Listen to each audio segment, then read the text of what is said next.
On commence par un maximum d'applaudissements pour Joey et Maxime. Joey est là, et toute l'équipe Space Fox. On peut faire du bruit, vraiment. Il y a une ambiance incroyable. C'est génial. Joey, Maxime, toute l'équipe Space Fox, ils ont bossé comme des malades pour que cet événement ait lieu.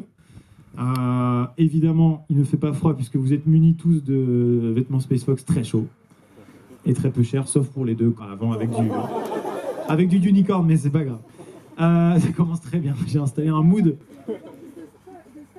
C'est vrai qu'on n'a aucun stock, voilà. Mais au moins, on fait des conférences qui sont bien.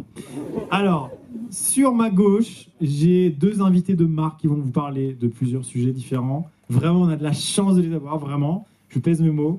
Cyril Dupuis, PDG de l'entreprise Vaonis, qui a construit les télescopes incroyables que vous pouvez voir derrière vous, que vous avez pu observer, à la fois sur le toit du bâtiment derrière vous et puis juste ici, qui sont des, c'est juste le futur et j'ai pas trop envie d'en parler puisqu'il va le faire beaucoup mieux que moi. Mais le truc incroyable, et c'est un peu ce qui a donné l'idée de cette conférence, c'est qu'on va pouvoir vous parler d'observation spatiale et afficher sur cet écran ce que voit le Stellina. Et ça, c'est révolutionnaire, puisqu'on ne pouvait pas le faire ou très difficilement le faire avant avec les télescopes anciens, enfin anciens. J'allais dire anciens. Est-ce qu'il y a des gens passionnés derrière qui me regardent et qui me disent « je vais le tuer ». Je le déteste déjà, je ne sais pas qui c'est, je le déteste. Non, il y a voilà, c'est aussi une soirée de la rencontre des deux technologies. Le Stellina et Vaonis, d'une manière générale, c'est une société qui, pour moi, donne accès à des gens très nuls comme moi, peut-être comme quelques personnes parmi vous, qui ont juste envie d'être émerveillés sans avoir tout le côté technique. Alors oui, ça fait aussi partie de la magie, mais des fois, on a juste envie en fait d'allumer un télescope comme on allume Netflix. Et du coup, c'est un petit peu ça. Et l'appli est super bien faite et je ne suis pas payé pour dire ça. Enfin, pas encore. Peut-être un jour. Et du coup, enfin bref, c'est incroyable de vous présenter ça.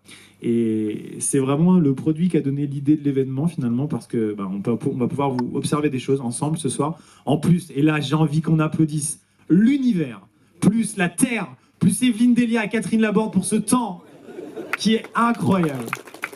Et je peux vous dire qu'on a serré tous les membres de notre corps pour qu'il fasse beau et franchement on s'en sort très très bien, c'est trop cool.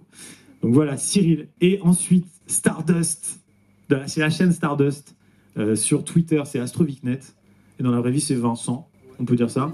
Voilà, ça se dégrade un peu. Vous pouvez l'appeler Jean-Philippe. Et voilà, qui a une chaîne YouTube que vous connaissez sûrement, j'ai fait une vidéo avec cet homme, plusieurs vidéos, voilà. Il est génial, abonnez-vous à sa chaîne, activez la cloche. Voilà, le coup classique. Il va vous parler de deux sujets. J'ai le droit de spoiler les sujets? ISS et navette spatiale. Voilà, deux conférences très très stylées. Vous allez apprendre plein de trucs. Et il a l'habitude de faire ça, donc je te mets aucune pression. Voilà. En plus, ils ont des accoutrements géniaux. On a vraiment mis les 3 modèles disponibles sur le site. C'est super. Vous pouvez prendre place si vous voulez. Vous pouvez prendre place, installez-vous. Voilà. Je fais la blague à Cyril, souvent je dis il faut juste qu'il fasse le café, et puis on met le gobelet là. Mais non. La petite vanne, voilà. Je vais vous parler de 2-3 trucs avant de commencer. D'abord de Space Fox. Quelle marque géniale. C'est vraiment génial. Space Fox, c'est une marque de vêtements, une énième marque de vêtements lancée par un youtubeur. C'est chiant, quoi. C'est beaucoup mieux qu'Unicorn et Yoko. Ça, c'est la première chose à retenir, non c'est faux. C'est une marque que j'ai fait avec 2 potes, 2 super potes, donc Maxime et Joey, que j'ai rencontrés il y a maintenant 10 ans, parce que je commence à être très très vieux.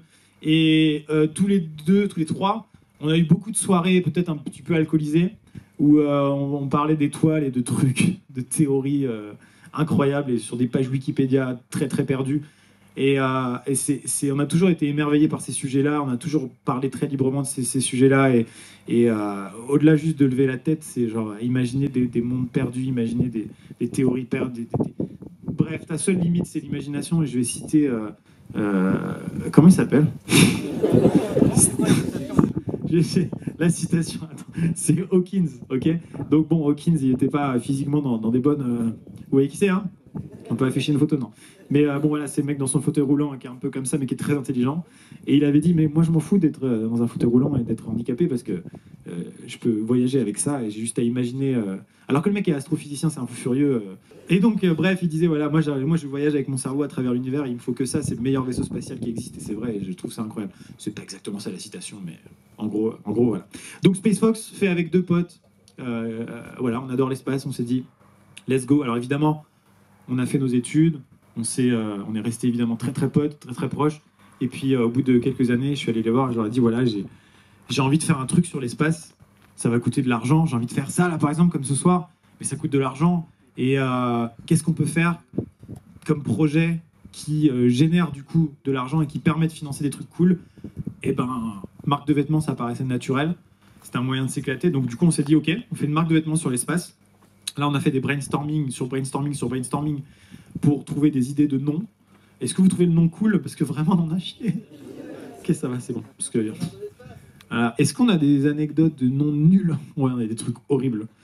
Non, j'ai pas. Bref. Non, mais je vais faire une vidéo. Je vais faire une vidéo vraiment, c'est prévu, sur les ratés de SpaceFox, parce qu'il y a des trucs terrifiants.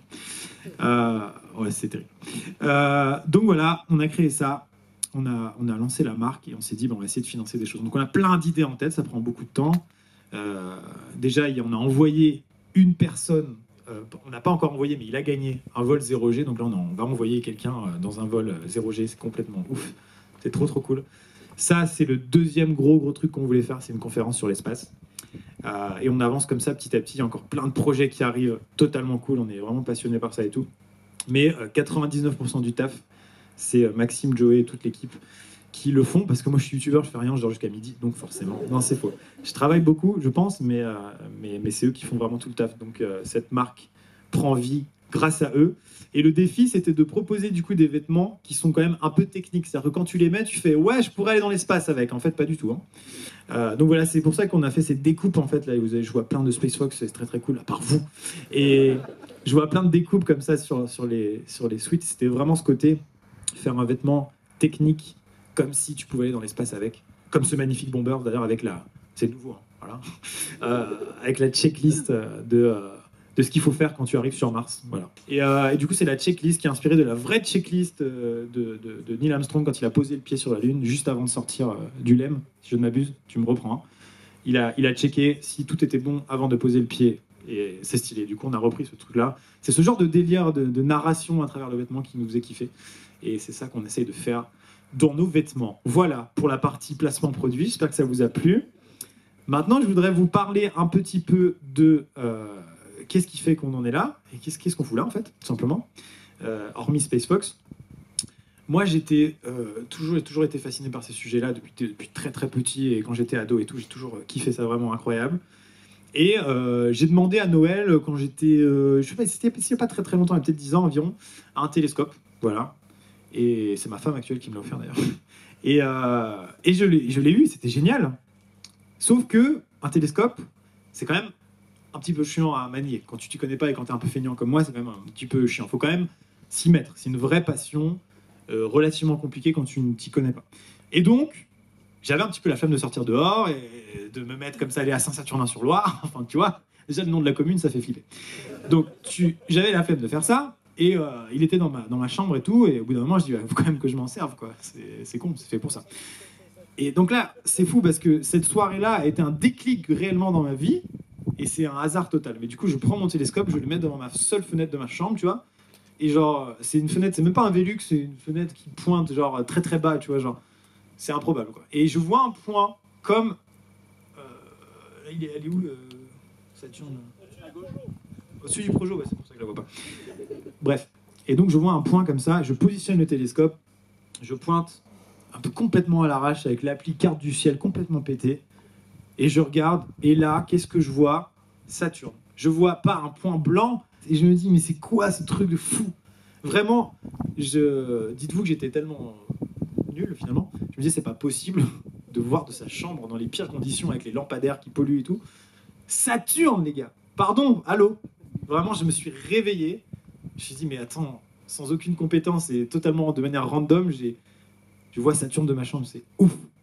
Là, ça m'a retourné la tête. Donc là, j'ai eu beaucoup plus envie de sortir, de m'informer sur le sujet. Je suis devenu Voilà, un passionné, mais très amateur. Et après, je me suis lancé dans YouTube, comme vous savez, et j'ai voulu faire des vidéos. Et cette passion, je me suis dit, il faut que j'en fasse quelque chose.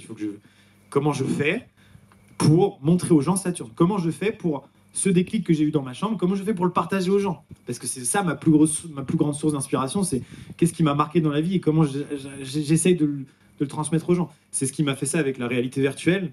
Et quand j'ai découvert la réalité virtuelle pour la première fois, je me suis dit, mais tout de suite, il faut que je fasse une vidéo, c'est incroyable, il faut que j'en parle. Pareil pour le drone. Les drones, quand j'ai testé la première fois en 2014, je me suis dit, mais pardon, je suis mieux que France 2. Attendez, c'est génial.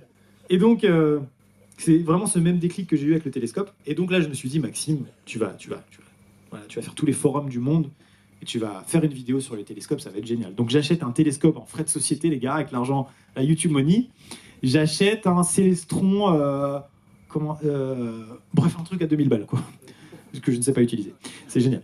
Et je l'achète comme ça, et puis j'achète un petit adaptateur qui s'appelle le Next Image, voilà, que tu mets en fait à la place de ton œil et qui est relié à l'ordinateur et qui capte en fait les images de ce que voit le télescope. Je me dis, c'est du génie, c'est génial.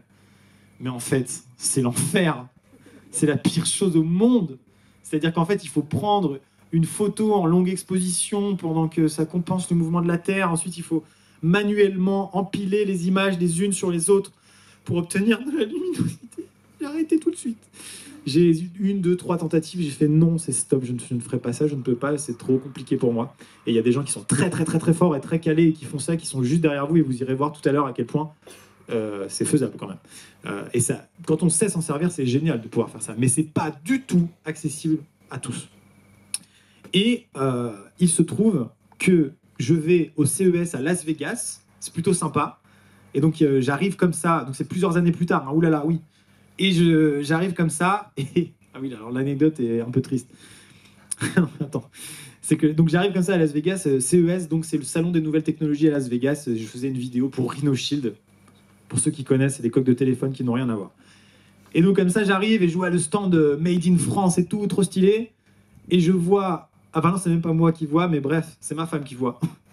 Et elle voit, elle me dit, hey, j'ai vu un télescope qui est connecté, et genre t'appuies sur une touche et il fait tut tut. Je fais pardon, je veux ça tout de suite, je le veux, j'ajoute au panier Prime Amazon demain. Sauf que non, en fait. Il n'est pas encore sorti. Et en fait, c'était le concurrent de Cyril. Il est toujours pas sorti du coup. Il a fait faillite. Et sauf que du coup, ça m'a permis de me dire, oh waouh, il y a une boîte française qui fait ça, qui fait des télescopes connectés et tout. Puis en fait, je me suis dit, ah ben non, il y a 2 boîtes françaises en fait. Et l'autre, c'est celle de Cyril. Et il est vachement plus beau, celui de Cyril, en plus. Il a l'air de vachement mieux marcher aussi. Et du coup, j'ai contacté Cyril et je lui ai dit, est-ce que je peux faire une vidéo sur le Stellina parce que c'est incroyable. Et il m'a envoyé un Stellina, enfin, on s'est vu avant, il m'a expliqué comment ça marchait et tout. Je suis tombé amoureux du produit, de la boîte, de tout, c'est trop bien. J'ai fait une vidéo que vous avez peut-être vue. Qui l'a vue? Je suis rassuré de ouf. Ok. Rien à voir, mais qui a vu ma dernière vidéo du pôle Nord, celle qui a fait 3 vues? C'est pas possible, elle a fait 3 vues. Elle est totalement bidée, donc je voulais être sûr que vous n'étiez pas des mythos. Bon, voilà. Et donc, je suis arrivé au Stellina que j'ai trouvé incroyable. Et on arrive à des moments comme celui-ci, tout ça conduit à ça. À des moments où on va pouvoir partager l'observation de ce qu'il y a au-dessus de nous, tous ensemble en regardant cet écran. C'est trop bien. On va pas faire que ça, hein, mais c'est trop bien. Voilà, c'est tout pour cette anecdote, très longue. On est toujours dans les temps. On va annuler tes conférences, en fait, on n'a plus le temps. Tant pis. Voilà. Le format de cette soirée, c'est très simple. Vous êtes tout à fait libre de faire ce que vous voulez. Vous pouvez aller chiller, regarder là-bas les télescopes qui sont en train de tourner avec les passionnés. Je remercie également le club, je ne sais pas comment vous vous appelez, mais les gens d'ici, de Saint-Saturnin, de nous donner accès à ce terrain qui est génial. En vrai, je ne sais pas si vous avez vu de jour, mais c'est absolument magnifique. Il y a cet énorme télescope. Cyril l'a vu tout à l'heure, il était émerveillé parce que dedans, il a l'air, c'est un truc à l'ancienne, mais pointu, quoi. Stylé, classe, quoi. C'est ça. Voilà, c'est ça. Donc voilà, je vais laisser la parole. Maintenant, je vais vraiment la fermer. Je vais laisser la parole à Vincent, qui va vous parler de la Station Spatiale Internationale qui, et tout ça a été timé depuis le début, passe maintenant. C'est pas mal. Allez, let's go. Eh ben, écoute, bon courage et merci à tous.